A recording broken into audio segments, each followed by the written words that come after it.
Welcome back to Rugby Obsession. Make sure you hit that subscribe button so you don't miss any of our deep dives. Today, we're diving into something that's causing a bit of a stir. Hmm. The Springboks and their bomb squad tactic. Right? That 6-2 or sometimes even 7-2 split they use on the bench. Yeah. It's where they bring on all these fresh forwards late in the game. They just dominate the opposition. It's really turned things upside down, this idea of a balanced bench being the key. You know, the Springboks have shown everyone that they can completely shift the game by using this, well, loophole, really, but a totally legal one. Yeah. They control the last part of the match. It's pretty remarkable. And now get this, friends. You know, a major rugby power. They're apparently going to use this same tactic.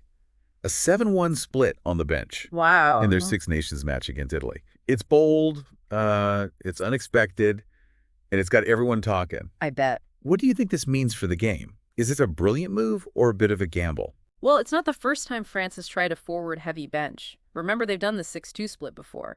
But going all the way with a 7-1, that shows they're fully embracing the South African way of thinking.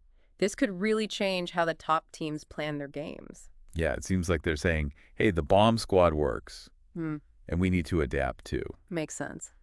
But this approach has had its critics. Some people say it's unfair to backs, Right. and that it might even be dangerous for player safety. I can see that. Yeah, and former Scotland coach Matt Williams has been pretty outspoken. He says it discriminates against backs, and he's not alone.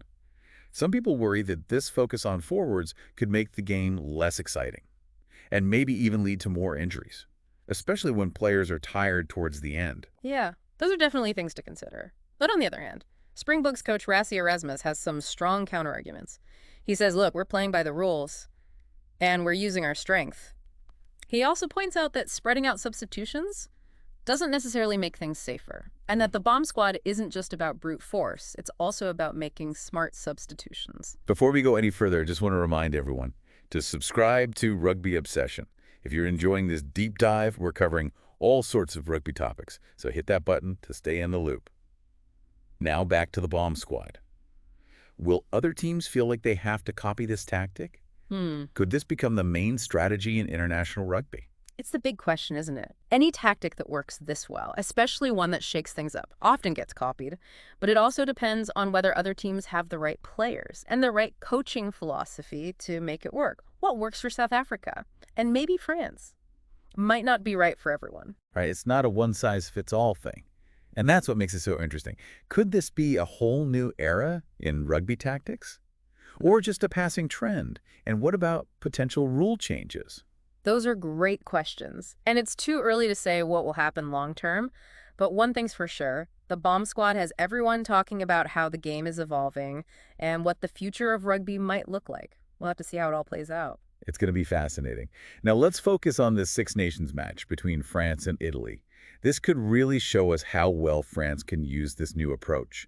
Italy's been getting better lately, but France are the clear favorites, especially if they can use their new tactical weapon. Definitely. This match will be a real test for France's bomb squad strategy. They'll want to make a statement and show that they're serious contenders for the Six Nations title. The result could have a big impact on the rest of the tournament. What do you think, listeners? Do you see France dominating with the bomb squad? Or will Italy pull off an upset? It's going to be thrilling, that's for sure. I can't wait to see what happens. And for all you rugby fans out there, make sure you're subscribed to Rugby Obsession for more deep dives like this. We'll be back soon to break it all down for you. Absolutely. We'll be diving deep into the tactics, the individual performances, and what this match means for the Six Nations and the future of rugby. Stay tuned. One thing I find really interesting about the bomb squad is how it changes our idea of what an advantage is in rugby. It's not always about those flashy tries or amazing runs. It's about relentless pressure, Right. controlling the pace of the game, and especially the territory. In those last few minutes, it's a different kind of dominance. Yeah, it's like a war of attrition. You just wear down the other team physically and mentally. That constant wave of fresh forwards, Yeah. it can really take its toll. Mistakes, penalties, and then the momentum shifts. And it's not just about brute force either. The Springboks are really smart about how they use the bomb squad. They've got those line-out drives down to a science, the mauls, those close quarter carries. They use their physicality to create chances and exploit any gaps. It's a real credit to their coaching staff. Rassie Erasmus and Jacques Nienaber, They found a strategy that plays to their team's strengths, and they've instilled this discipline, this focus in their players. So the bomb squad works as one unit. This makes me wonder, could the bomb squad actually lead to a comeback for forward play? Oh, interesting. We've seen this trend towards a more open running style of rugby, but maybe the bomb squad's success will inspire teams to focus on their forwards again and rediscover those set pieces. It's possible. The bomb squad shows us that forward dominance can still be decisive, even in modern rugby. And it's not just about size and strength, it's about technique, timing, coordination. Maybe we'll see more emphasis on developing well-rounded forwards, players who can contribute in all areas of the game. And think about the psychological effect on the other team, knowing you're going to face wave after wave of fresh forwards in those last 20 minutes. Oh, yeah. That's got to be intimidating. It might even make teams play more conservatively early on, trying to save energy for that onslaught. Exactly. The bomb squad adds this whole new layer of strategy. Teams will have to adjust how they play, both attack and defense, to deal with the challenges it brings. It's like a game of chess. You have to anticipate your opponent's moves and plan your counter strategy. So the question is, how do teams counter the bomb squad effectively? Will we see more agile counterattacking styles? Or will teams try to match the Springboks' physicality with even bigger and stronger forwards? Those are good questions. And I don't think there's just one right answer. What makes sports so great is that they're always evolving. Teams are always looking for that edge, and the bomb squad is a perfect example of that. It really is. We're seeing a possible change in rugby strategy. And it's amazing to see how coaches and players are reacting to this challenge. It just goes to show that innovation is crucial for any sport to stay alive, love it or hate it. The bomb squad has brought something new to rugby. It's exciting. Absolutely. It's kept us all guessing and started so many conversations. And speaking of conversations, we love hearing from our listeners. What are your thoughts on the bomb squad? Is it brilliant? Or does it go against the spirit of the game? Tell us what you think in the comments. We'd love to hear from you.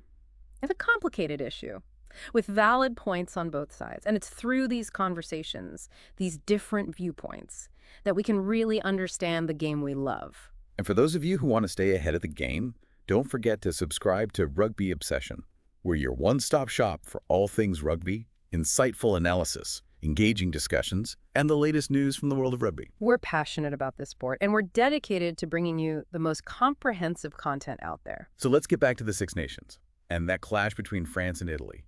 This match is important for both teams, but especially for France. They want to build momentum and really challenge for that championship title. France is under a lot of pressure to perform. They need to show that they're serious about the bomb squad, that it's not just some experiment, but a real way to improve their game. And Italy.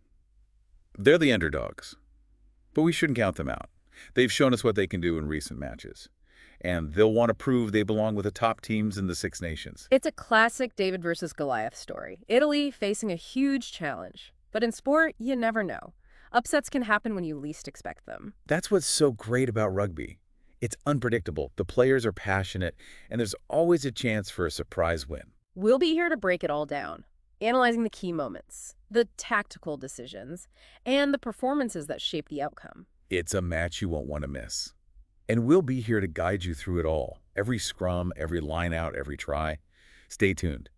This whole conversation about the bomb squad and France using it, it really shows how dynamic rugby is. Yeah, it's always changing. Teams are always looking for that next advantage. And the cool thing is, even a tactic as radical as the bomb squad, it doesn't just exist on its own. Right. It forces other teams to be creative, to find ways to counter it, which then leads to completely new approaches to the game. It's like a tactical arms race.